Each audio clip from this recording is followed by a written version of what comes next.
여호와가 우리의 목자이십니다. 우리를 가장 좋은 길, 가장 선한 길로 인도하여 주실 줄로 믿습니다. 그 믿음으로 주님 따라가고 하나님이 허락하신 복된 인생 살아가는 여러분 모두가 다 되시기를 주님의 이름으로 축복합니다.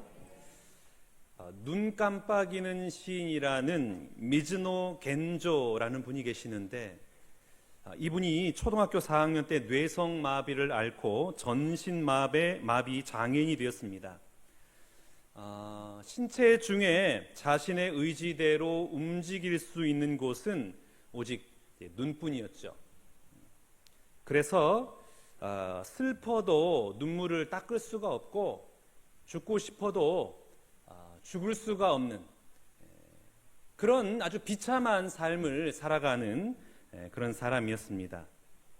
근데 12살이 되던 어느 날 마을의 목사님이 빵을 사러 왔다가 그에게 성경을 주고 가는데, 그때부터 이 어머니가 읽어주시는 성경 말씀을 듣다가 이분이 예수님 만납니다.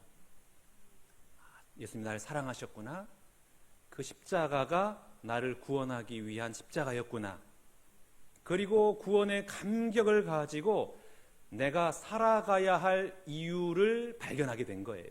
삶의 목적이 생긴 거예요. 그래서 이때부터 이분이 시를 쓰기 시작했는데, 어머니가 글자판에 이제 이 막대기를 가지고 이렇게 딱 하면은 본인이 원하는 글자가 오면은 눈을 깜빡거려요. 그러면 그 글자를 가져오고, 그 다음 글자 하면 그때 깜빡이면 그 글자를 가져와서 이렇게 해서 만든 시집이 감사는 밥이다라는 시집입니다. 이 감사는 밥이다라는 시집에서 힘들지 않았다면이라는 시가 있는데 한번 보겠습니다. 만약 내가 힘들지 않았다면 하나님의 사랑을 몰랐을 테지.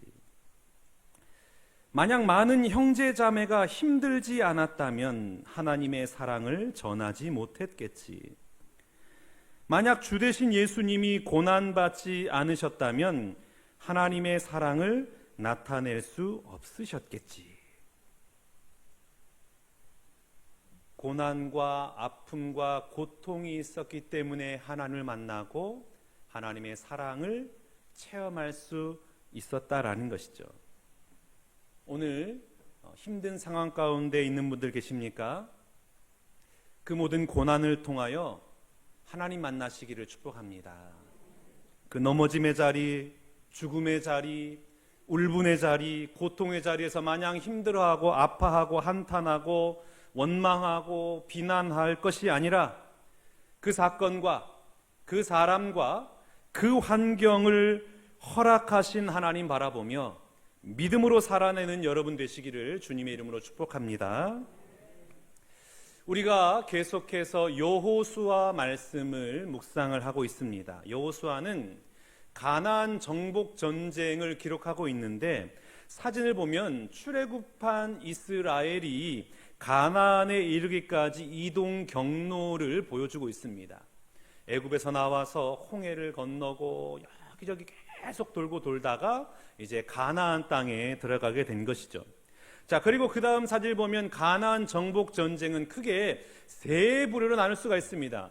제일 먼저는 중앙 전투가 시작이 됐어요. 여호수아 6장에서 8장까지 여리고와 아이성을 정복하는 전쟁, 중앙 전투부터 시작한 거예요. 그리고 밑으로 내려옵니다. 남부 전투가 시작돼요.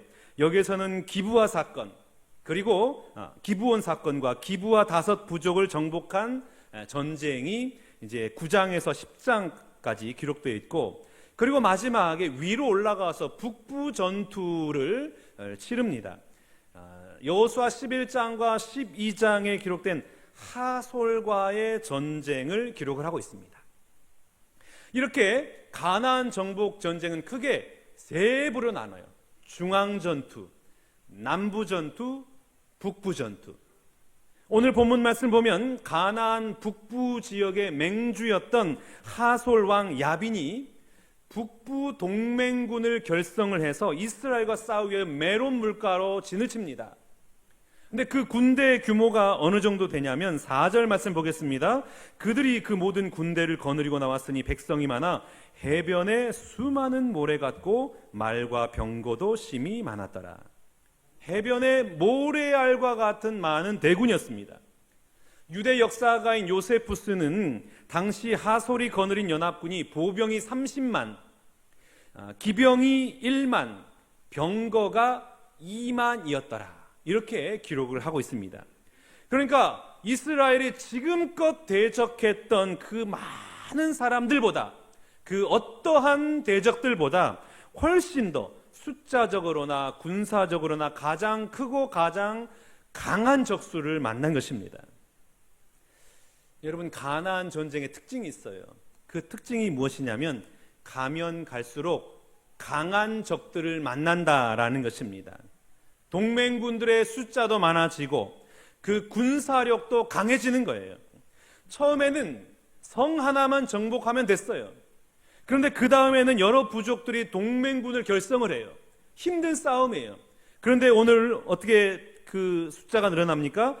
해변에 모래알과 같이 많은 군대가 이스라엘을 대적하기 위해서 친치고 있다라는 것입니다. 이 가나안 정복 전쟁은 우리 인생을 말해주고 있는 것 같아요. 참 우리 인생이 꼭 이와 같지 않습니까?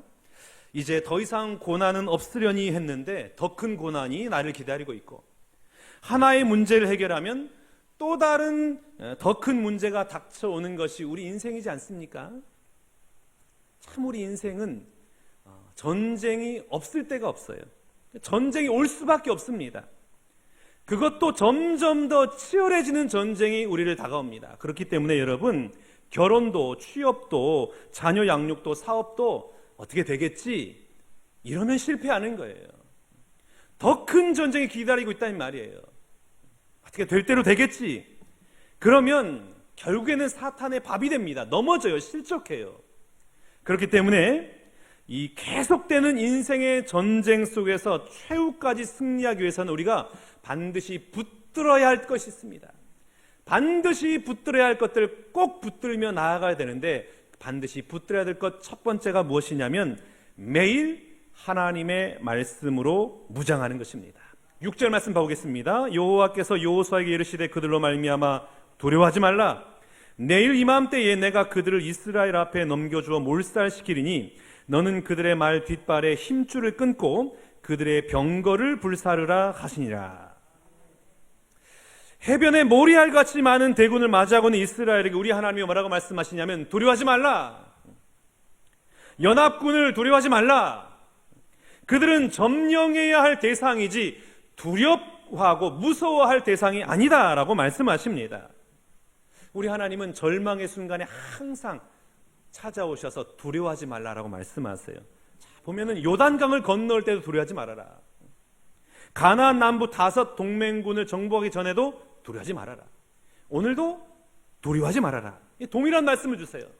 그런데 이 말씀은 여호수아에게 뿐만 아니라 하나님의 사람들을 사용해서 사명 감당할 때마다 하나님이 이 말씀을 주세요. 아브라함이 조카 롯을 찾아오기 위해서 318인의 군사와 함께 쳐들어 들어가서 롯을 구출합니다. 그때의 연합군이 보복하기 위해서 다시 쳐들어오면 죽음의 위기를 맞이할 수밖에 없는데, 그때 하나님이 아브라함이 이렇게 말씀하세요. 창세기 15장 1절입니다. 이후에 여호와의 말씀이 환상 중에 아브라함에게 이르시되 아브라함아 두려워하지 말라. 나는 내 방패요 너의 지극히 큰 상급이니라. 두려워하지 말라고 말씀하세요. 모세에게도 동일하게 말씀하십니다. 가나안 땅끝까지 이르게 하는 사명 맡겼는데 바산 왕 옥이 가로막고 있는 거예요. 그러니까 위축이 되죠. 그럴 때 하나님이 이렇게 말씀하세요. 민수기 21장 34절입니다. 여호와께서 모세에게 이르시되 그를 두려워하지 말라. 내가 그와 그의 백성과 그의 땅을 내 손에 넘겼나니 너는 헤스본에 거주하던 아모리인의 왕 시온에게 한 것 같이 그에게도 행할지니라. 두려워하지 말라. 로마에까지 가서 사명을 감당해야 하는 바울입니다. 그런데 가는 길에 풍랑을 만났어요. 죽음의 위기 앞에서 두려워 떨고 있어요. 그런 바울 향해서 우리 하나님 이렇게 말씀하시죠. 사도행전 27장 24절입니다. 바울아, 두려워하지 말라. 내가 가이사 앞에 서야 하겠고 또 하나님께서 너와 함께 항의하는 자를 다 내게 주셨다 하였느니라. 두려워하지 말라. 오늘 이 예배에 참여한 우리 모두에게도 하나님 말씀하십니다. 앞으로 수많은 전쟁을 치러야 하는 우리에게 말씀하세요. 이사야 41장 10절입니다. 우리 한 목소리로 하나님 말씀 봉독합니다. 두려워하지 말라. 내가 너와 함께함이라. 놀라지 말라. 나는 내 하나님이 됨이라. 내가 너를 굳세게 하리라. 참으로 너를 도와주리라. 참으로 나의 의로운 오른손으로 너를 붙들리라. 아멘.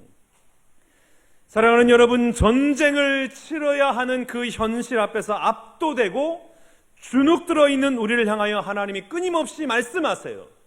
두려워하지 말아라. 무서워하지 말아라. 그러니 여러분, 전쟁에 임하기 전에 반드시 하나님의 말씀으로 무장하고 그 말씀으로 예방 주사를 먼저 맞기를 바랍니다. 말씀으로 예방 주사를 맞고 전쟁에 임할 때에 우리가 두려워하지 않게 되는 것입니다. 사실 생각해보면 우리 인생에 펼쳐지는 그 수많은 전쟁보다 더 큰 문제는 전쟁 자체가 아니라 전쟁으로 인한 두려움이에요. 두려움이 큰 거예요. 실패에 대한 두려움,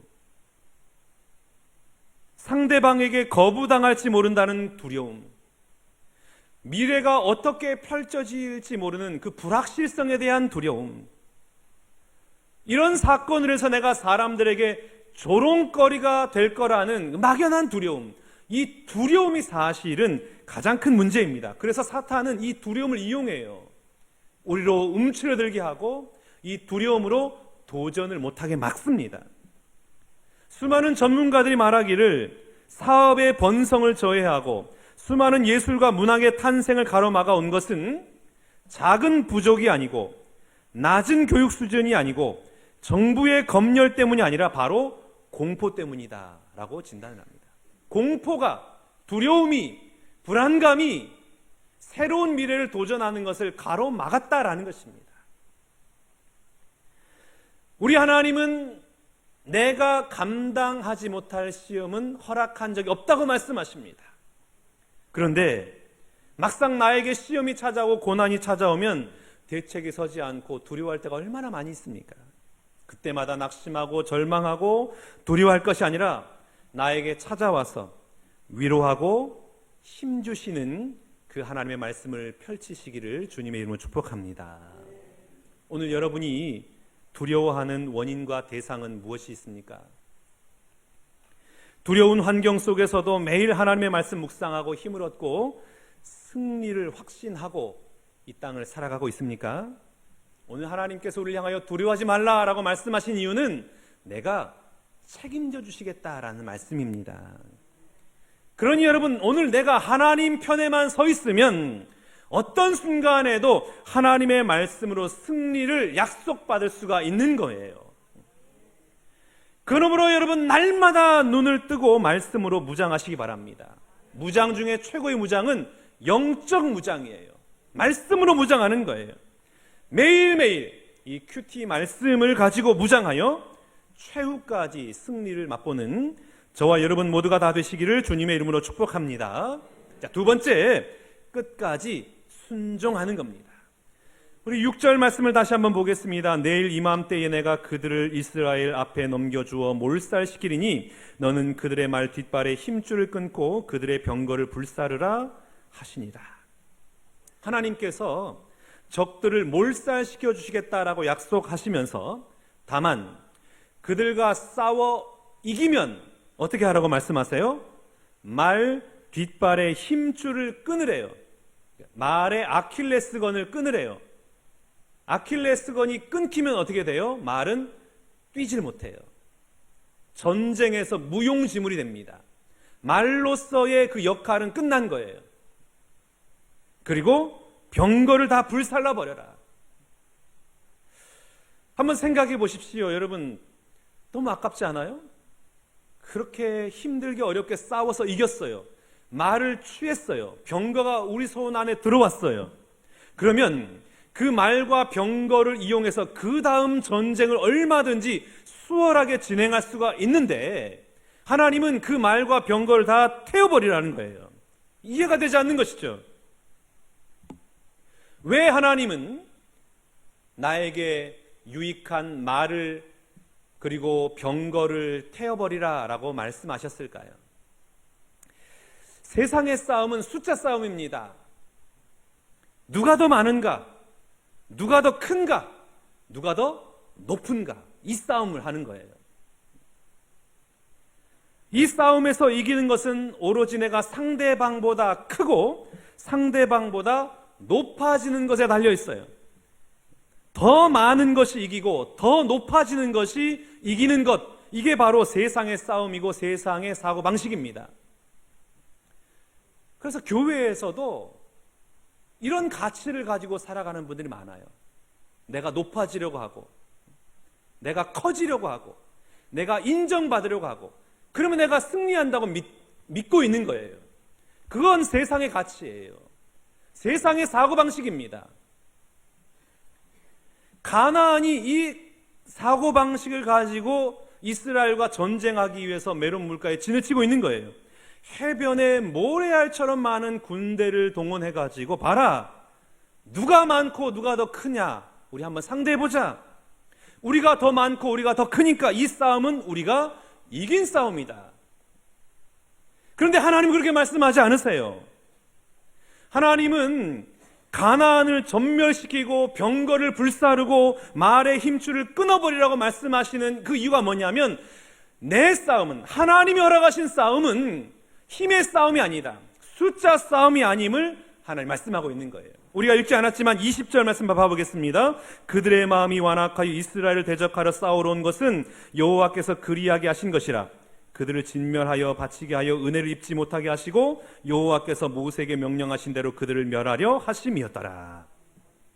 누가 허락하신 싸움이라는 거예요? 여호와께서 그리하게 하신 것이라.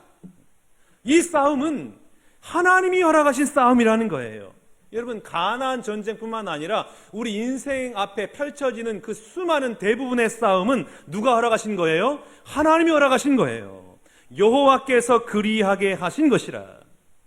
그러면 그 모든 전쟁과 그 모든 싸움의 승패의 키는 어디에 달려 있는 겁니까?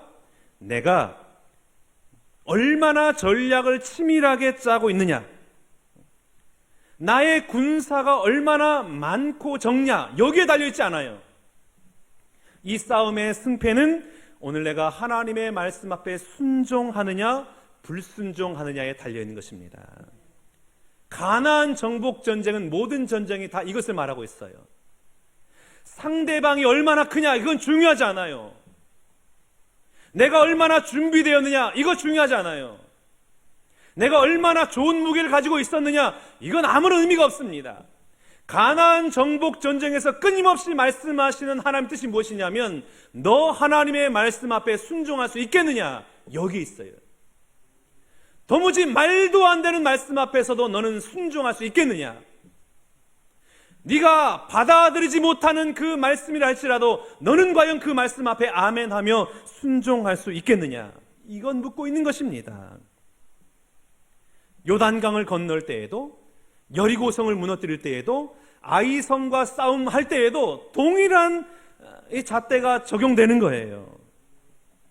여러분, 오늘 우리 인생 가운데 끊임없이 벌어지는 그 전쟁은 하나님이 과연 네가 끝까지 하나님의 말씀 붙들고 살아갈 수 있겠느냐, 이거 묻고 있는 것입니다.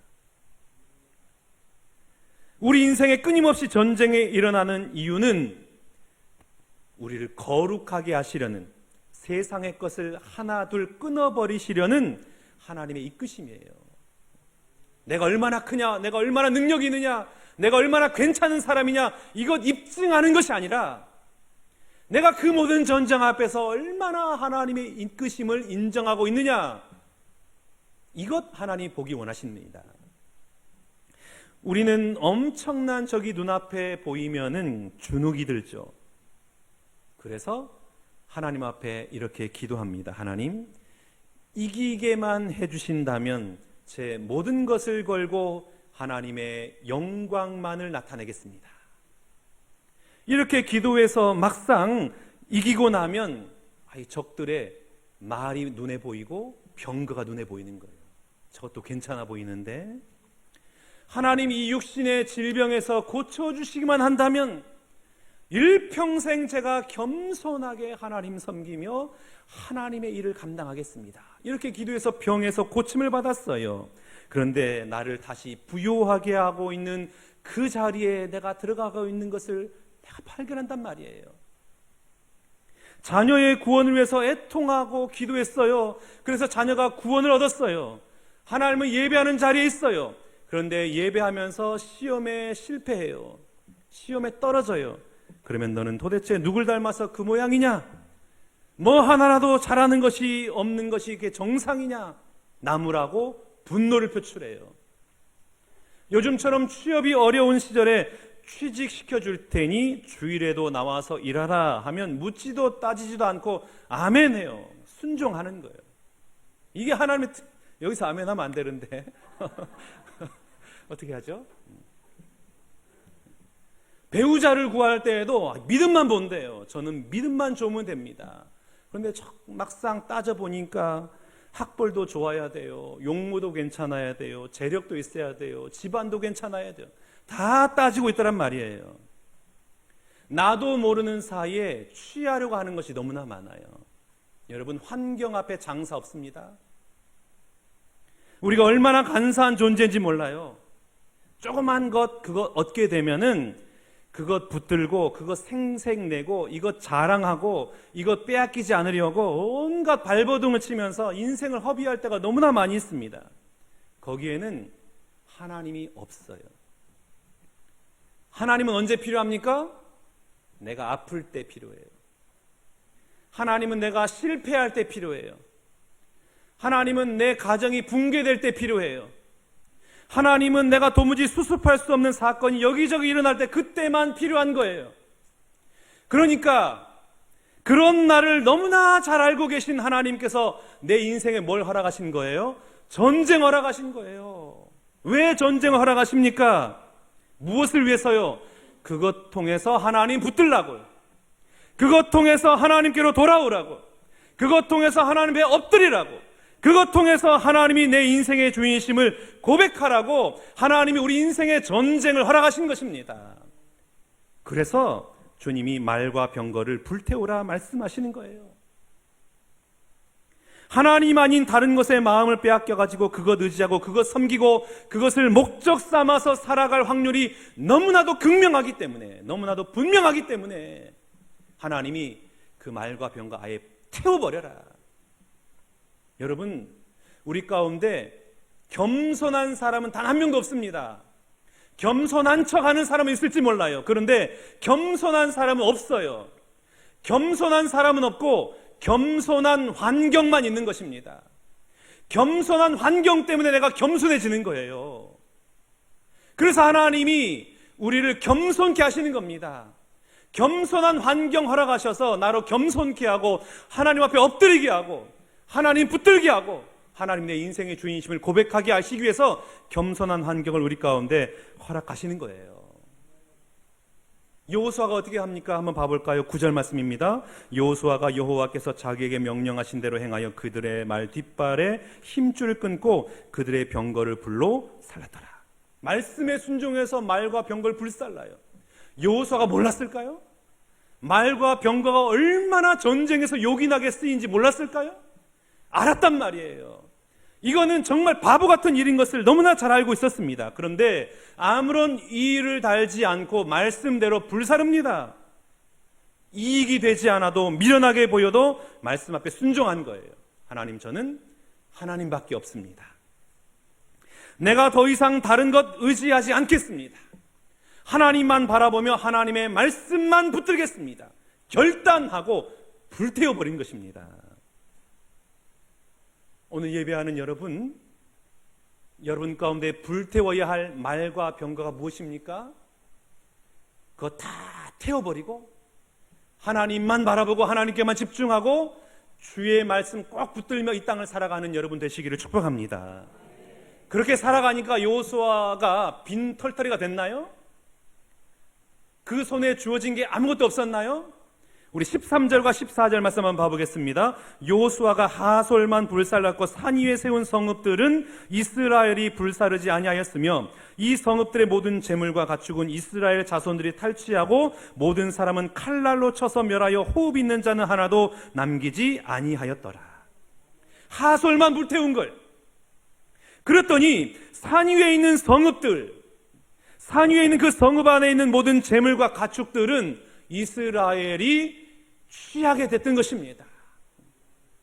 불태우면 아무것도 없을 줄 알아요. 그런데 하나님은 그 믿음의 순종 앞에서 또 다른 것들을 준비하고 계시는 것입니다. 오늘 내가 말씀 앞에 순종하며 나아갈 때에 우리 하나님께서 내게 필요한 부귀영화도 허락해 주시는 것입니다. 문제는 내가 순종하는가 순종하지 않는가에 달려 있어요.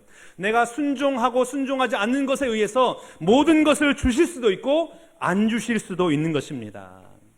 여러분, 하나님이 나에게 재물을 주지 않으셨습니까? 그러면 내가 그 재물을 받을 준비가 되어 있지 않는 거예요. 하나님이 주실래야 주실 수가 없는 겁니다. 재물을 주셨습니까? 그 재물만 붙들고 있다면 하나님은 그 재물 언제라도 다시 빼앗을 수가 있는 거예요. 무엇을 위해서요? 하나님이 네 인생의 주인 맞냐? 이건 묻는 거예요. 너는 정말 하나님 의지하느냐? 어떤 상황과 순간 속에서 정말 하나님 말씀 붙들고 살아갈 자신이 있느냐? 여러분, 내 인생에서 벌어지는 모든 전쟁은 하나님께만 순종하도록 우리 하나님이 허락하신 전쟁임이 인정이 되십니까? 오늘 내가 말씀으로 불살라야 될 말과 병거는 무엇이 있습니까? 사랑하는 우리 신광계 성도 여러분, 최후 승리를 얻기까지 말씀을 펼치시길 바랍니다. 그리고 그 펼친 말씀 가지고 그 말씀 따라 순종하며 이 땅을 살아내시길 바랍니다.